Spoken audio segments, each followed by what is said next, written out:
नमस्कार, मैं बलवान सिंह। इस वीडियो के माध्यम से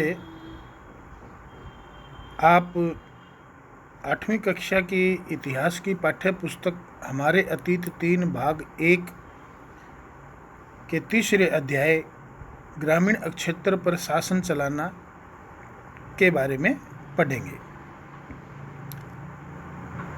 1764 में बक्सर का युद्ध हुआ। बक्सर के युद्ध में जो दो पक्ष थे आमने सामने, उनमें एक पक्ष था ईस्ट इंडिया कंपनी और दूसरा पक्ष जो था उसमें शामिल थे बंगाल के नवाब मीर कासिम की सेना, अवध के नवाब शुजाउद्दीन और मुगल बादशाह शाह आलम द्वितीय की सेनाएं। इस युद्ध में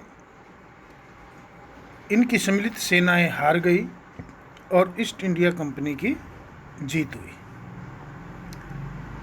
मीर कासिम को बंगाल से निकाल दिया गया और मुगल बादशाह को गिरफ्तार कर लिया गया और उसके बाद मुगल बादशाह को अवध में शरणार्थी बनकर रहना पड़ा। इसके बाद मीर जाफर को बंगाल का नवाब बना दिया गया। 1765 में मीर जाफर की मृत्यु हो गई।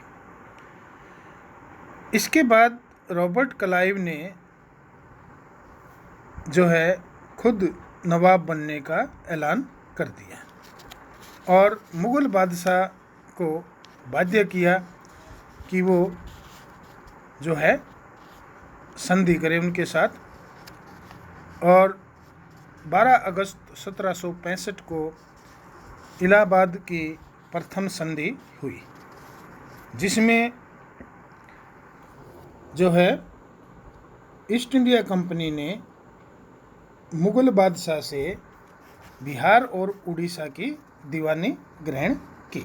जैसा कि आप चित्र में देख रहे हैं, इसमें रॉबर्ट क्लाइव जो है वो मुगल बादशाह से बिहार और उड़ीसा की दीवानी ग्रहण करते हुए दिखाए गए हैं। एक भव्य सम्मेलन दिखाया गया है। हालांकि ऐसा नहीं हुआ होगा, कुछ मुट्ठी भर अंग्रेज और हिंदुस्तानी ही उस समय मौजूद रहे होंगे, लेकिन रॉबर्ट क्लाइव जो है अपनी यादगार घटनाओं को बड़े ही भव्य ढंग से चित्रित करवाता था। दीवानी मिलने के बाद दीवान के तौर पर कंपनी अपने नियंत्रण वाले भूभाग के आर्थिक मामलों की मुख्य शासक बन गई। आर्थिक मामले मतलब ऐसे मामले जिनका पैसों से लेना देना था। अब उसे अपनी जमीन का शासन चलाने और आमदनी को व्यवस्थित करने का रास्ता ढूंढना था। इसके लिए उसे एक ऐसा रास्ता ढूंढना था जिससे कंपनी के बढ़ते खर्चों को पूरा करने के लिए काफ़ी आमदनी जुटाई जा सके। व्यापारिक कंपनी के नाते उसे यह ख्याल भी रखना था कि वह अपनी ज़रूरत की चीज़ें खरीदती बेचती रही। समय के साथ कंपनी को यह भी समझ में आने लगा था कि उसे सावधानी के साथ आगे बढ़ना होगा। बाहरी ताकत होने की वजह से उसे उन लोगों को भी शांत रखना था जो गांव देहात में पहले शासन चला चुके थे, जिनके पास अभी भी काफ़ी ताकत और मान सम्मान था। ऐसे जो स्थानीय सत्ता में रह चुके थे उन्हें नियंत्रित करना तो ज़रूरी था, लेकिन उनको ख़त्म नहीं किया जा सकता था। यह काम कैसे हो, इस अध्याय में हम देखेंगे कि कंपनी ने ग्रामीण इलाकों को उपनिवेश कैसे बनाया, आय के संसाधन कैसे जुटाए, लोगों के अधिकार किस तरह तय किए और मनमाफिक फसलों की खेती कैसे कराई। कंपनी की आमदनी।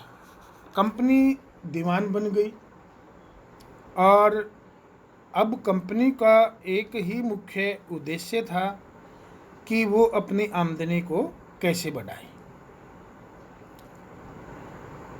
उसकी कोशिश यही थी कि ज़्यादा से ज़्यादा राजस्व हासिल करे और कम से कम कीमत पर बढ़िया सूती और रेशमी कपड़ा खरीदे। इसी कारण 5 साल के भीतर बंगाल में कंपनी द्वारा खरीदी जाने वाली चीज़ों का कुल मूल्य दुगना हो चुका था। इससे पहले कंपनी जो है यहाँ से जो भारत से चीज़ें खरीदती थी तो उसके लिए उसको ब्रिटेन से सोना और चांदी मंगवाना पड़ता था और यहाँ से जो सामान खरीदती थी उसके बदले में सोना चांदी देना पड़ता था।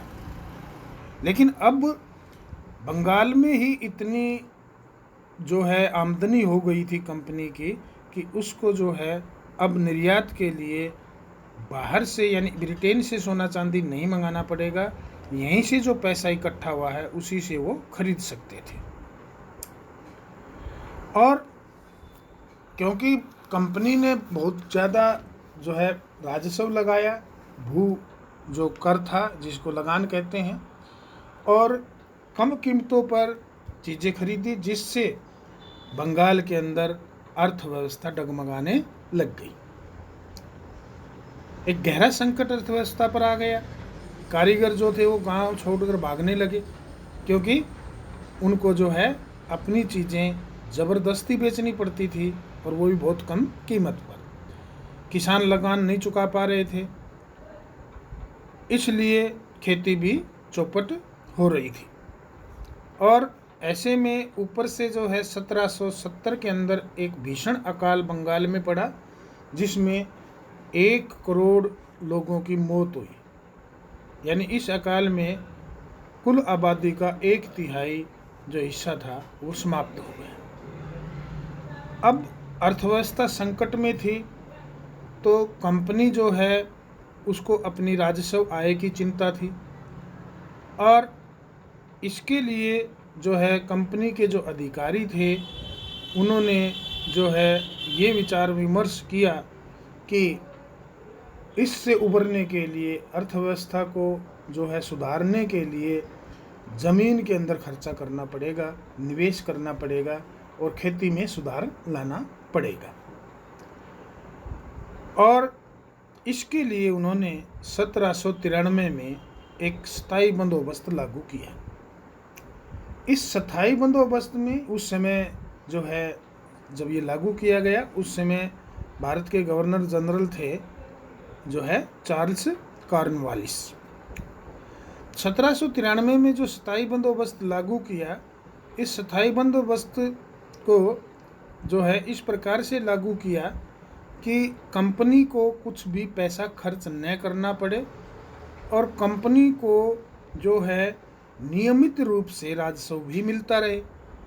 तो इसके लिए उन्होंने क्या किया कि जो राजा थे और जो तालुकदार थे उनको जो है अब जमींदार की मान्यता दे दी। जो राजा और तालुकदार जिनके अब राज नहीं रहे, अब उनको उन्होंने जमींदार की मान्यता दे दी और उनको जो है ये कहा गया कि वे ईस्ट इंडिया कंपनी को एक मुश्त जो है लगान देगी, जो कि वो किसानों से वसूल करे।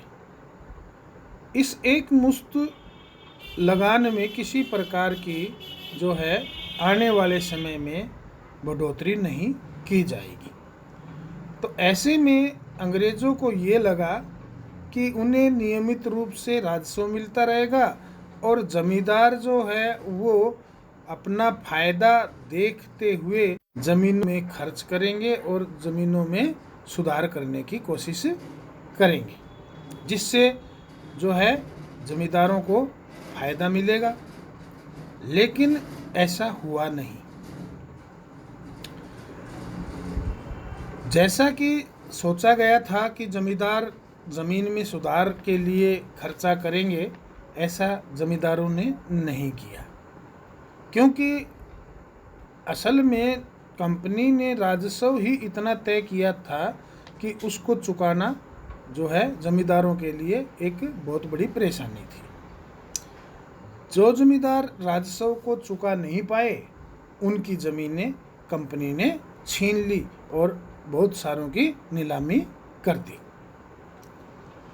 धीरे धीरे जो है 19वीं सदी के आरंभ में, पहले दशक में जो है सुधार आने लगे, खेती में सुधार आने लगे, बाजार में कीमतें, खेती का विस्तार होने लगा और इससे जो है जमींदारों की आमदनी में भी सुधार आया। लेकिन ईस्ट इंडिया कंपनी की जो है स्थिति में कोई बदलाव नहीं आया, उसको कोई फायदा नहीं हुआ। कारण ये था कि हमेशा के लिए जो है राजस्व फिक्स कर दिया गया था, स्थायी कर दिया गया था और उसमें भविष्य में किसी प्रकार की वृद्धि अब कंपनी कर नहीं सकती थी। लेकिन जमींदारों को जो है अभी भी ज़मीन में सुधार करने की कोई रुचि नहीं थी। उनमें से कुछ तो बंदोबस्त के शुरुआती सालों में ही अपनी ज़मीन जो है वो दे चुके थे, गंवा चुके थे, और जो बचे खुचे थे अब उन्हें भी बिना परेशानी और निवेश का खतरा उठाए आमदनी की उम्मीद दिखाई दे रही थी। लेकिन किसानों को बड़ा कष्ट था। किसानों को जो है ये व्यवस्था किसानों के लिए बड़ी दमनकारी हुई थी, क्योंकि किसानों को जो लगान चुकाना पड़ रहा था वो बहुत ज़्यादा था और दूसरा ज़मीनों पर उनका कोई सुरक्षित अधिकार भी नहीं था। लगान चुकाने के चक्कर में उनको जो है भारी कर्ज लेना पड़ता था महाजनों से या साहूकारों से, और अगर वो जो है लोग उस लगान को चुका नहीं पाते तो उनकी जो पुश्तैनी ज़मीन थी उससे उन्हें बेदखल कर दिया जाता था। अब ऐसे में अंग्रेज़ों को जो है ये लगा कि स्थायी बंदोबस्त की जो व्यवस्था है ये जो है ईस्ट इंडिया कंपनी के लिए लाभकारी व्यवस्था नहीं है। अब ईस्ट इंडिया कंपनी के खर्चे भी बहुत ज़्यादा बढ़ने लगे, क्योंकि ईस्ट इंडिया कंपनी अब व्यापारी ही नहीं बल्कि शासक भी थी और उनको बहुत ज़्यादा और पैसों की भी ज़रूरत थी। इसलिए जो है उसका काम जो है स्थायी बंदोबस्त की नीति से नहीं चलने जा रहा था। अब बाकी की जो ज़मीन थी, जो बाकी के क्षेत्र थे, अब वहाँ पर जो है कंपनी ने ये विचार किया कि वहाँ पर स्थायी बंदोबस्त व्यवस्था लागू नहीं करेगी और जो बंगाल प्रेसिडेंसी के जो उत्तर पश्चिमी प्रांत थे, जिसके ज़्यादातर हिस्सा जो है आज उत्तर प्रदेश में है, उसके लिए होल्ट मैकेंजी नामक अंग्रेज ने एक नई व्यवस्था तैयार की। इस व्यवस्था को 1822 में लागू किया गया। मैकेंजी का मानना था कि गांव जो है वो भारतीय समाज में एक महत्वपूर्ण सामाजिक संस्था है और उसको बनाए रखना बहुत ज़रूरी है। इसलिए उसने जो है कलेक्टरों को आदेश दिया कि वो हर गांव का दौरा करे, गांव के ज़मीन की जो है उसकी जांच करे, खेतों को जो मापे और वहाँ के रीति रिवाजों को भी दर्ज करे। गांव के एक एक खेत के जो आय है, राजस्व जो है, उसका अनुमान लगा के जोड़कर हर गांव या ग्राम समूह, जिसको महाल कहते हैं, से वसूल होने वाले राजस्व का हिसाब लगाए। अब इस जो हिसाब ये लगाया जाए, यानी ये जो राजस्व लिया जाएगा, ये स्थायी रूप से तय नहीं किया, बल्कि समय समय पर इसमें जो है बदलाव की जो है गुंजाइश उन्होंने रखी। यानी जब भी समय के अनुसार कोई भी बदलाव की गुंजाइश होगी तो वो इसके अंदर बदलाव करेंगे।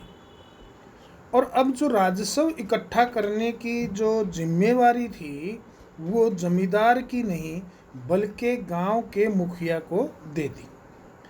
अर्थात ये राजस्व जो है भू राजस्व गांव का मुखिया ही जो है एकत्रित करेगा और वो जो है ईस्ट इंडिया कंपनी को देगा।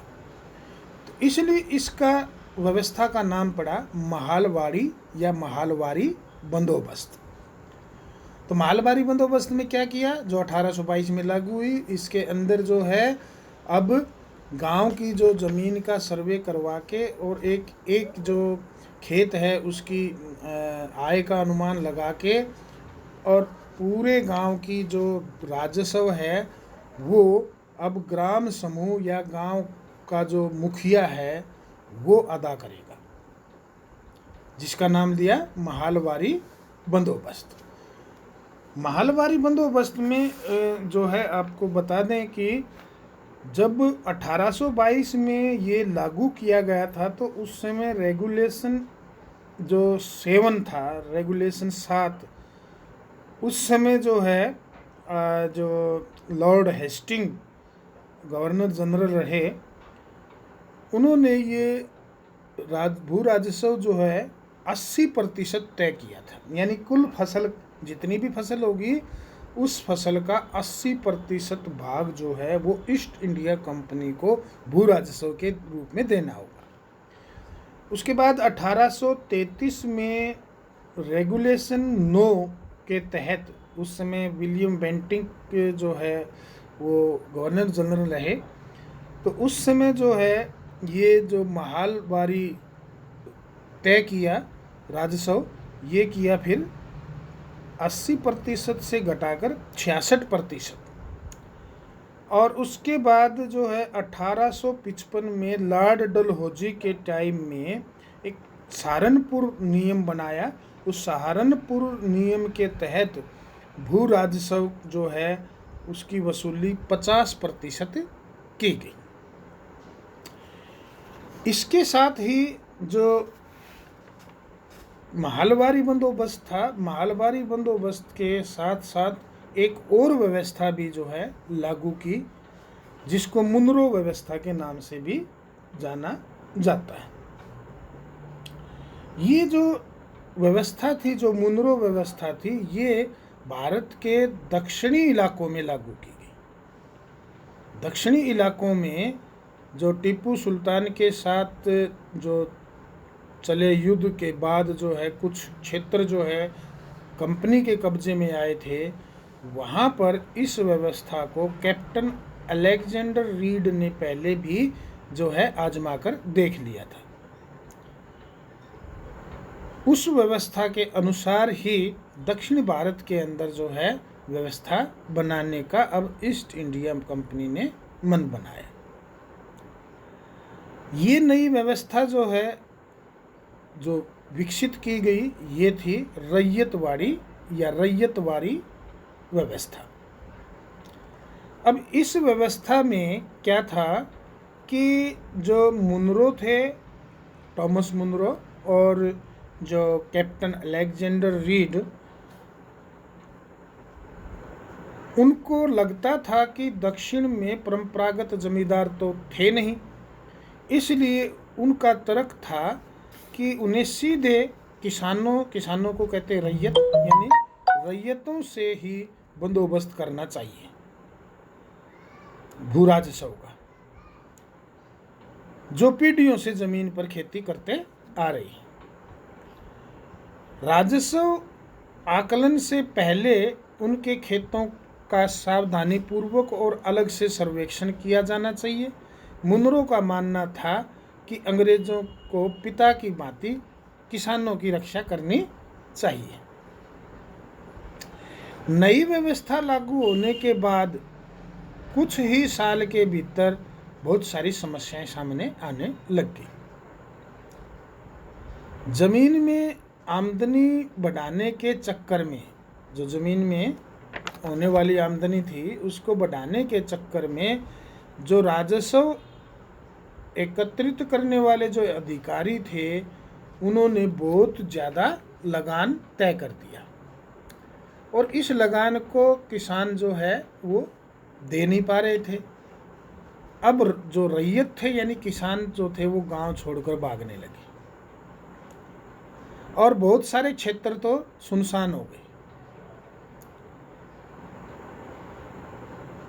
अंग्रेजों को जैसा विश्वास था कि इस नई व्यवस्था से किसान जो है वो उद्यमशील किसान बनेंगे, लेकिन ऐसा हुआ नहीं और जो है ये व्यवस्था जो है वो किसानों के लिए बहुत ही दमनकारी सिद्ध हुई। अगला जो इसमें हम टॉपिक करेंगे वो है यूरोप के लिए फसलें।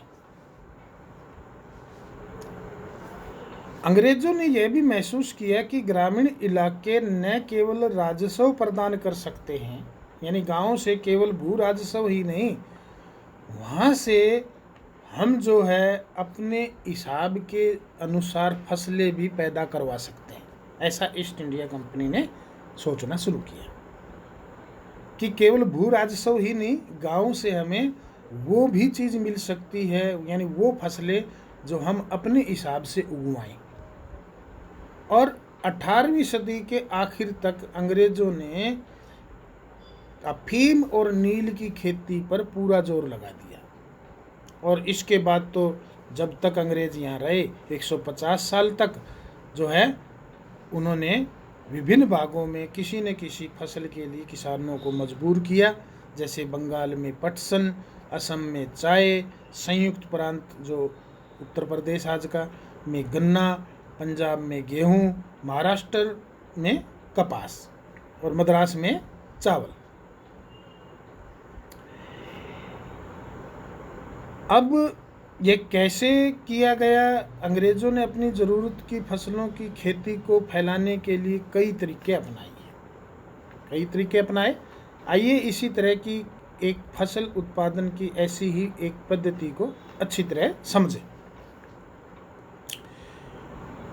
यहाँ पर है क्या रंग का भी कोई इतिहास है, तो ये दिया कि चित्र 5 और 6 में सूती कपड़े के छापों की 2 तस्वीरें दी गई है। दाईं तरफ जो चित्र 5 है उसकी तस्वीर में भारत में आंध्र प्रदेश के बुनकरों द्वारा बनाए गए कलमकारी छापे दिखाई दे रहे हैं, कलम से बनाए हुए। दूसरी तरफ जो है ब्रिटेन के प्रसिद्ध कवि और कलाकार विलियम मॉरिस द्वारा बनाए गए फूल वाले छापे हैं।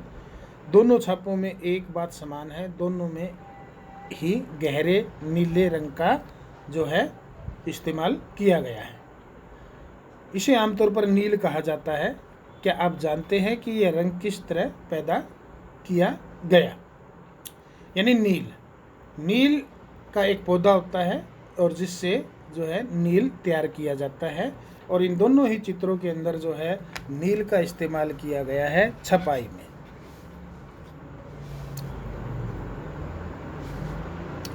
नील जो है ये छपाई के लिए एक बहुत ही बढ़िया किस्म का रंग है और बहुत चमकदार जो है इसका परिणाम होता है, यानी इसकी जो रंगाई की जाती है उससे काफ़ी चमक आती है। ये उष्णकटिबंधीय इलाकों में उगता है, इसलिए भारत में जो है, क्योंकि भारत एक उष्णकटिबंधीय एक क्षेत्र है, तो इसलिए भारत के अंदर नील को जो है आसानी से उगाया जाता है। 13वीं सदी तक इटली, फ्रांस, ब्रिटेन के कपड़ा उत्पादक कपड़े की रंगाई के लिए भारतीय नील का इस्तेमाल कर रहे थे। उस समय भारतीय नील की बहुत थोड़ी मात्रा ही यूरोपीय बाजारों में पहुंचती थी।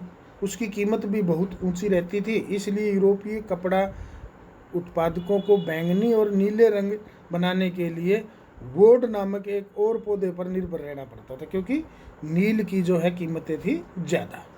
जो वोड पौधा है ये पौधा शीतोष्ण कटिबंध में पाया जाता है और नील कहाँ पाया जाता है?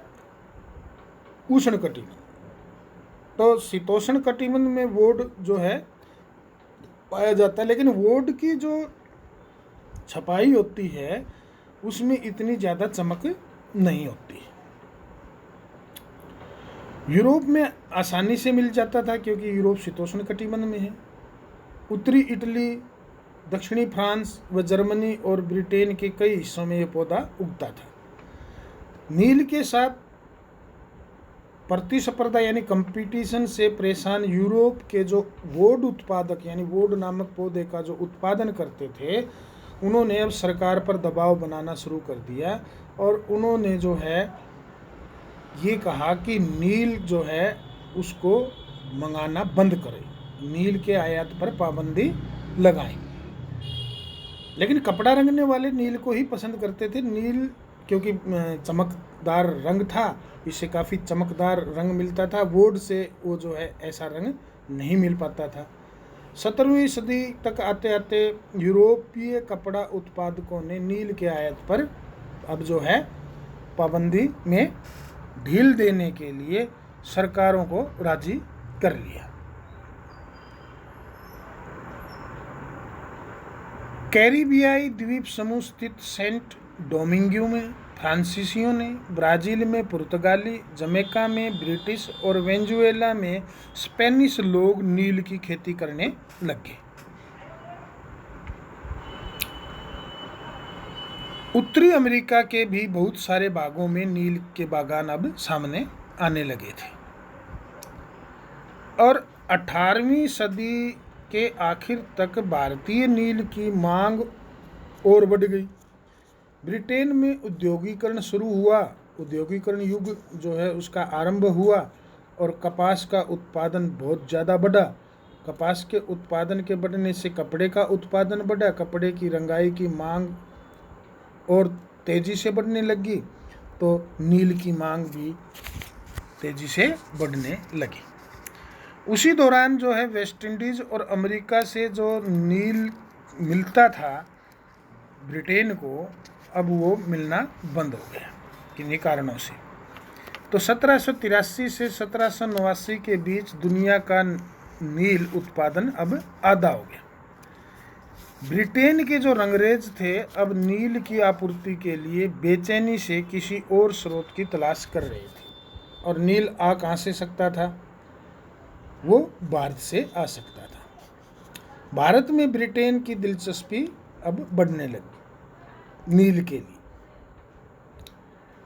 यूरोप में नील की बढ़ती मांग को देखते हुए ईस्ट इंडिया कंपनी भी भारत में नील की खेती बढ़ाने के रास्ते ढूंढने लगी।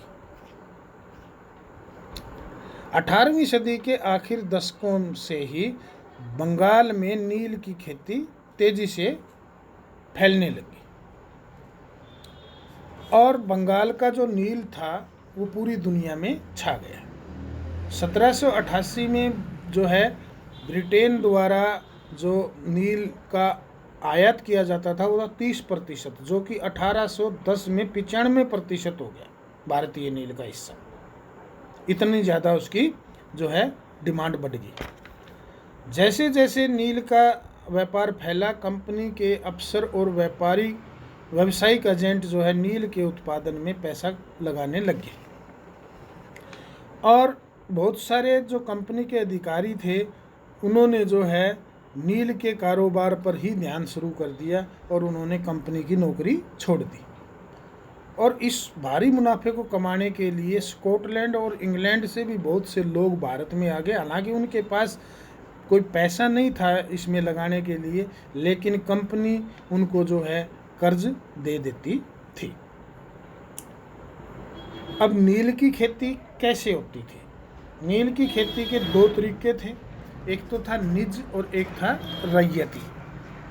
निज खेती की व्यवस्था में बगान मालिक खुद अपनी ज़मीन में नील का उत्पादन करते थे। वे ज़मीन को या तो खरीद लेते थे या फिर जो है वो जो है ज़मींदारों से जो है ठेके पर या भाड़े पर ज़मीन ले लेते थे, जिस पर वो मज़दूरों से जो है खेती करवाते थे। निज खेती की समस्या ये थी कि इसको बगान मालिकों को इस जो है इसके क्षेत्रफल को बढ़ाने में बड़ी मुश्किल हो रही थी, क्योंकि नील की खेती केवल जो है उपजाऊ ज़मीन पर ही की जा सकती थी और ऐसी ज़मीनों पर पहले से ही बहुत ज़्यादा आबादी थी और यहाँ वहाँ छोटे मोटे खेत ही उनके हाथ लग पाते थे,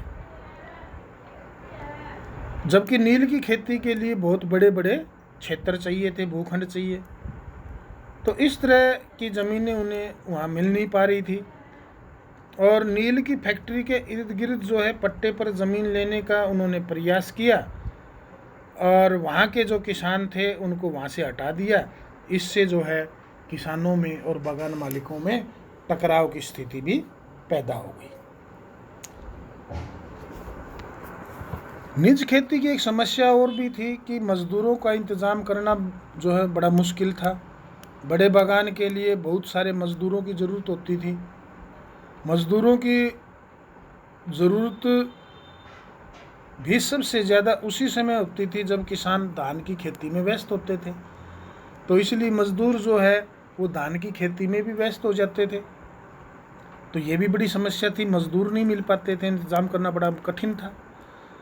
और 1 बीघा ज़मीन पर 2 हल चाहिए, यानी बड़े पैमाने पर जो निज खेती की समस्या ये भी थी कि बहुत सारे हल चाहिए। फिर उनको अगर किसी किसान के पास 1000 बीघा, यानी किसान क्या, बागान मालिक के पास अगर 1000 बीघा ज़मीन है तो उसको 2000 हलों की ज़रूरत पड़ती और उसी के साथ में बैलों की भी ज़रूरत पड़ती और उनको खरीदना और उनका रख रखाव करना भी बड़ा मुश्किल था। अब वे जो है किसानों से भी उनको हल नहीं मिल पाते थे कि क्योंकि उनको जो है उस समय जो है चावल की खेती में किसान व्यस्त रहते थे। 19वीं सदी के आखिर तक बागान मालिक निज खेती का क्षेत्रफल फैलाने में हिचकिचाते थे। इस व्यवस्था के तहत नील की पैदावार वाली 25% से भी कम जमीन आती थी। बाकी जमीन रैयती व्यवस्था के अंतर्गत थी। रैयत यानी किसान, रैयतों की ज़मीनों पर नील की खेती कैसे की? अब बागान मालिक जो है वो रैयतों के साथ जो है अनुबंध करते थे। अनुबंध यानी करार, सट्टा। और अगर रैयत नहीं मानते थे तो वो गांव के मुखियाओं से जो है रैयतों के साथ समझौता करने के लिए दबाव डालते थे। और जब समझौता हो जाता था और जब इस अनुबंध पर रैयत दस्तखत कर देते थे तो उन्हें नील उगाने के लिए बागान मालिक जो है कम ब्याज पर जो है कर्जा देते थे, एडवांस। और कर्जा लेने वाले जो रैयत होते थे किसान, उनको अपनी ज़मीन का कम से कम 25% भाग जो है उसका जो है नील के लिए देना होगा, यानी नील की खेती करनी पड़ेगी उस पर। और बागान मालिक क्या करते थे? बागान मालिक केवल बीज और उपकरण उनको देते थे और जो है बाकी का काम सारा रैयत का होता था, किसान का। मिट्टी तैयार करनी, बीज बोना, फसल की देखभाल करने का जिम्मा जो है वो सारे का सारा किसान का होता था, काश्तकार का। और कटाई के बाद फसल बागान मालिकों को सौंप दी जाती थी जो रैयत को नया कर। तो फिर उसके बाद जो है जब वो ज़मीन जो फसल है वो जब ईस्ट कंपनी को सौंप देता था तो उसे फिर अगला नया कर्जा दे दिया जाता था और फिर से वही दोबारा काम शुरू हो जाता था। ये चित्र दिए हुए हैं किस प्रकार से ये नील के जो है फैक्ट्रियां हैं, नील कैसे तैयार होता है इसके अंदर। ये ऊपर भी जो है दिया हुआ है यहाँ पर।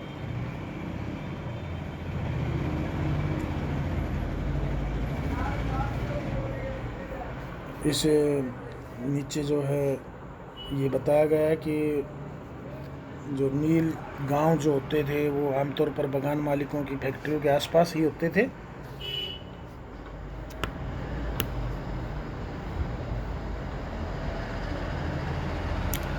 इस प्रकार से जो है किसान कर्ज़ों से आकर्षित होते रहते थे और जो है बार बार जो है वो इस खेती में आ जाते थे। लेकिन उनको बाद में ये समझ में आ गया कि ये व्यवस्था उनके लिए बहुत कठोर है। एक तो उनको जो है फसल जब वो सौंपते थे कंपनी को तो उनको बहुत कम कीमत मिलती थी और कर्ज लेने का जो सिलसिला था वो ख़त्म ही नहीं होता था। समस्याएं तो और भी थी। बगान मालिक चाहते थे कि किसान अपने सबसे बढ़िया खेतों में ही नील की खेती करे, लेकिन नील के साथ परेशानी यह थी कि उसकी जड़ें बहुत गहरी होती थी और वह मिट्टी की सारी ताकत खींच लेता था, जिससे भूमि की उर्वरा शक्ति कम हो जाती थी। नील की कटाई के बाद वहाँ धान की खेती होना संभव ही नहीं होता था। 1859 में मार्च में बंगाल के हजारों जो किसान थे, रैयत थे, उन्होंने नील की खेती करने से इनकार कर दिया। जैसे जैसे विद्रोह फैला, रैयतों ने बगान मालिकों को लगान चुकाने से भी इनकार कर दिया और उन्होंने जो है आमने सामने की लड़ाई शुरू कर दी। औरतें भी इस लड़ाई में शामिल हुई और बगान मालिकों के लिए जो है जो लोग काम कर रहे थे उनका भी बहिष्कार कर दिया, सामाजिक बहिष्कार कर दिया। और जो लगान वसूल करने के लिए बगान मालिकों की तरफ से गुमास्ते आते थे, यानी उनके एजेंट आते थे, जो उनकी पिटाई करनी शुरू कर दी अब। और रैयतों ने कसम खा ली कि वे न तो नील की खेती के लिए कर्जा लेंगे और न ही बगान मालिकों के लाठी वालों या लाठीधारी गुंडों से डरेंगे। इस प्रकार से जो है नील की खेती पर जो है एक संकट गहरा गया। और अब सवाल ये था कि किसानों को ये ताकत मिली कहाँ से बगावत करने की। तो ये ताकत किसानों को मिली जमींदारों से, गांव के मुखियाओं से, क्योंकि 1859 में नील रैयतों को लगा कि बगान मालिकों के खिलाफ बगावत में उन्हें स्थानीय जमींदारों और मुखियाओं का भी समर्थन मिल सकता है। बहुत सारे गांव के जिन मुखियाओं से नील के अनुबंधों का ज़बरदस्त दस्तखत करवाए गए थे, उन्होंने ही नील किसानों को इकट्ठा किया और लाठियालों के साथ आमने सामने की लड़ाई लड़ी। कई स्थानों पर रैयतों को बगावत के लिए उकसाते हुए खुद जमींदार गांव-गांव घूमने लग गए। जमींदार इस बात से परेशान थे कि बगान मालिकों की ताकत बढ़ती जा रही थी और बगान मालिक जबरन लंबे समय के लिए उनसे ज़मीन ले रहे थे। नील के किसानों को ये भी लग रहा था कि अंग्रेजी सरकार भी संघर्ष में उनका साथ देगी। 1857 की बगावत के बाद ब्रिटिश सरकार एक और व्यापक विद्रोह के खतरे से डरी हुई थी। जब नील की खेती वाले जिलों में एक और बगावत की खबर मिली तो लेफ्टिनेंट गवर्नर ने 1859 की सर्दियों में इलाकों का दौरा किया। रैयतों को लगा कि सरकार की उनकी दुर्दशा से परेशान है। बरसात में मजिस्ट्रेट एशले ईडन ने एक नोटिस जारी किया जिसमें ये कहा गया कि रैयतों को नील के अनुबंध मानने के लिए मजबूर नहीं किया जाएगा। और इस नोटिस को किसानों ने अपनी जो है अपने पक्ष में समझा। उन्होंने समझा कि महारानी विक्टोरिया ने जो है नील की खेती न करने का हुक्म दिया है। ईडन जो है वो चाहते थे कि जो किसान है उनका जो आंदोलन है ये विस्फोटक रूप धारण न करे और इसको नियंत्रित किया जा सके। और किसानों ने उसके इस नोटिस को जो है अपने विद्रोह का समर्थन मान लिया। जैसे जैसे विद्रोह फैला, कलकत्ता के बहुत सारे पढ़े लिखे लोगों ने भी जो है इन किसानों की दुर्दशा को जो है छापना शुरू कर दिया और जो है जोर ज़बरदस्ती और अत्याचारी नील व्यवस्था के बारे में लिखा। इस बगावत से सरकार परेशान हो गई, यानी ईस्ट इंडिया कंपनी जो है बहुत ज़्यादा परेशान हो गई और सेना बुलानी पड़ी। और जो है एक इस व्यवस्था की जांच करने के लिए एक आयोग भी जो है बैठाया गया और इस आयोग ने बगान मालिकों को दोषी पाया और ज़ोर ज़बरदस्ती के लिए उनकी आलोचना की। आयोग ने कहा कि नील की खेती के लिए रैयतों के लिए फ़ायदे का सौदा जो है, ये नील की खेती नहीं है इनके लिए फ़ायदे का सौदा। इसलिए आयोग ने रैयतों से कहा कि वो मौजूदा जो अनुबंध है, करार है, उसको पूरा करे और आगे उनकी मर्जी है कि वो नील की खेती करे या न करे। और इस बगावत के बाद बागानों में नील का उत्पादन धराशायी हो गया। इसके बाद बागान मालिक बिहार पर ध्यान देने लगे। 19वीं सदी के आखिर में कृत्रिम रंगों का निर्माण होने लगा था। इससे उनका व्यवसाय भी बुरी तरह प्रभावित हुआ। फिर भी वे उत्पादन फैलाने में सफल रहे। जब महात्मा गांधी दक्षिण अफ्रीका से लौटे तो बिहार के एक किसान ने उन्हें चंपारण आकर नील किसानों की दुर्दशा को देखने का न्योता दिया। 1917 में महात्मा गांधी का यह दौरा नील बागान मालिकों के खिलाफ चंपारण आंदोलन की शुरुआत थी। तो ये पाठ इतना ही था।